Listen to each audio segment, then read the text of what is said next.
redressement. Puisque le programme ou les projections que je vous ferai plus tard ont déjà démarré depuis 8 mois. Monsieur le Président de l'Assemblée nationale, honorables députés, les actes que le Président de la République a posés depuis sa prise de fonction manifestent clairement ce tournant que notre nation se doit de prendre pour restaurer le crédit de l'État et de l'administration publique devant le peuple, ainsi que pour redresser toutes les dérives précitées.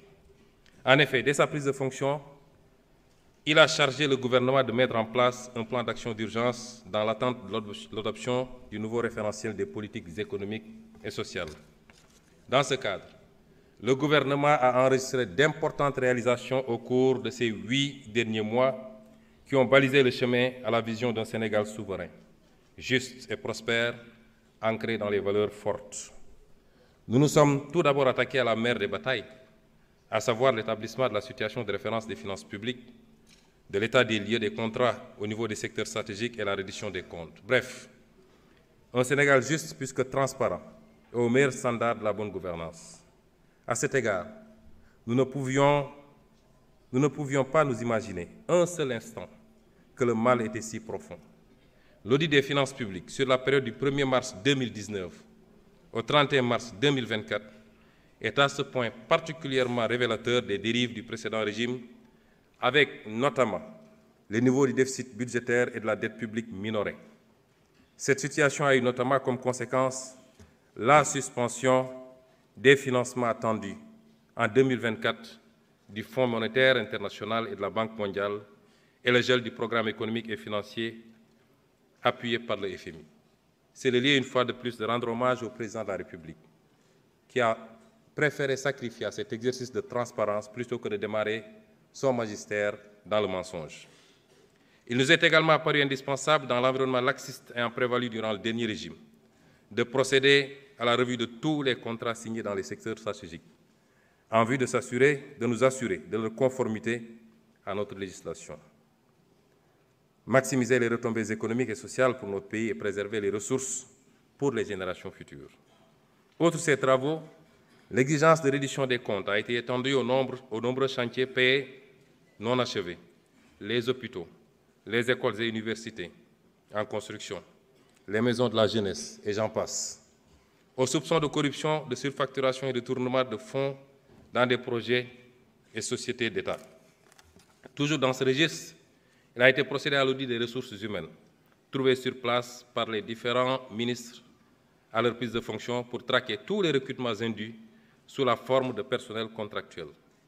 Pour donner une idée de l'ampleur des pratiques du régime précédent, le ministère en charge de la fonction publique a recensé environ 29 000 contractuels recrutés en marge de la réglementation en vigueur. De même, pour marquer une rupture nette dans le sens de la bonne gouvernance, le président de la République, le Premier ministre et l'ensemble des membres du gouvernement ont procédé à la déclaration de leur patrimoine dans les délais fixés. Enfin, de graves scandales ont été décelés dans la gestion foncière, qu'il s'agisse de l'occupation du domaine public maritime ou de l'accaparement de terres sans commune mesure par des privés et des sociétés civiles immobilières écrans, au niveau des lotissements des zones foncières, effectués notamment à Dakar, à Thiès, en particulier à Mbourkat. De manière plus grave et répréhensible, il est à noter de la prévarication et de la privatisation du patrimoine foncier et bâti de l'État. Pour rester dans ce registre de la bonne gouvernance, je voudrais également évoquer les avancées majeures enregistrées dans l'administration de la justice, dont le fonctionnement a été notablement instrumentalisé par le régime sortant. Une des réalisations majeures dans ce domaine au cours des 8 derniers mois a été l'organisation des assises de la justice avec la participation inclusive des citoyens. Les autres réalisations ou initiatives lancées ont trait à la protection des lanceurs d'alerte, la modernisation de l'administration pénitentiaire et la prise en charge judiciaire des dossiers des victimes de la période préélectorale. À cet effet, en plus de l'inscription budgétaire de crédits destinés aux victimes, il sera proposé à votre auguste Assemblée, dans les semaines à venir, un projet de loi rapportant la loi d'amnistie votée le 6 mars 2024 par la précédente législature. Pour que toute la lumière soit enfin faite et les responsabilités établies de quelque bord qu'elles se situent. Il ne s'agit pas ici de chasse aux sorcières, encore moins de vengeance, car aucun sentiment de revanche ne nous anime. Loin de là. Il s'agit simplement de justice, pilier sans lequel aucune paix sociale ne peut être garantie. Monsieur le Président de l'Assemblée nationale, honorables députés, la vision d'un Sénégal souverain a été prise en charge dès la formation du gouvernement